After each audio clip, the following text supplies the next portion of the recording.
আজ বানিয়ে দেখাবো রাজকীয় স্বাদে সাবুদানার পায়েসের রেসিপিটি। দেখেই বুঝতে পারছেন কতটা লোভনীয় হয়েছে। এই জন্য চুলায় একটি হাঁড়ি বসিয়ে দিয়ে দিয়েছি 1 টেবিল চামচ পরিমাণ ঘি। প্রথমে আমি কিশমিশ আর কাঠবাদামকে ভেজে নিব। আপনারা চাইলে যে কোনো বাদাম ব্যবহার করতে পারেন। ভেজে নেওয়া হয়ে গেলে এখন তুলে নিচ্ছি। একই হাঁড়িতে আমি সাবুদানাগুলোকে ভেজে নেব। এখানে আমি সাবুদানা 1 ঘন্টার জন্য ভিজিয়ে রেখেছিলাম এবং পানি ঝরিয়ে নিয়েছি খুব ভালো করে। সাবুদানা ভাজা হয়ে গেলে দিয়ে দিব পরিমাণ মতো দুধ।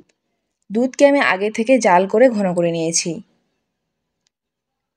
এখন চুলার আঁচকে মিডিয়াম টু লো আঁচে রেখে অনবরত নাড়তে হবে আর পায়েসটাকে খুব ভালো করে রান্না করে নিতে হবে।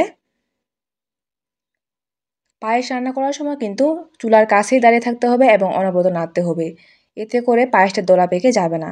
ফ্লেভারের জন্য দিয়ে দিলাম ছোটো এলাচ, চাইলে এলাচ গুঁড়ো ব্যবহার করতে পারেন। আর দিয়ে দিয়েছি পরিমাণ মতো চিনি। এখন দিয়ে দিলাম ভেজে রাখা কাঠবাদাম আর কিশমিশকে। খুব ভালো করে মিশিয়ে নিয়েছি। আমার পায়েসটা এবার রান্না হয়ে গিয়েছে। দেখেই বুঝতে পারছেন যে একবারে ঘন হয়ে এসেছে আর সাবুদানাগুলোও কিন্তু সিদ্ধ হয়ে গিয়েছে। ঠান্ডা করে নিয়েছি, এখন পরিবেশন করে নিয়েছি। দেখেই বুঝতে পারছেন কতটা লোভনীয় হয়েছে। আশা করি ভিডিওটি ভালো লেগেছে। ধন্যবাদ।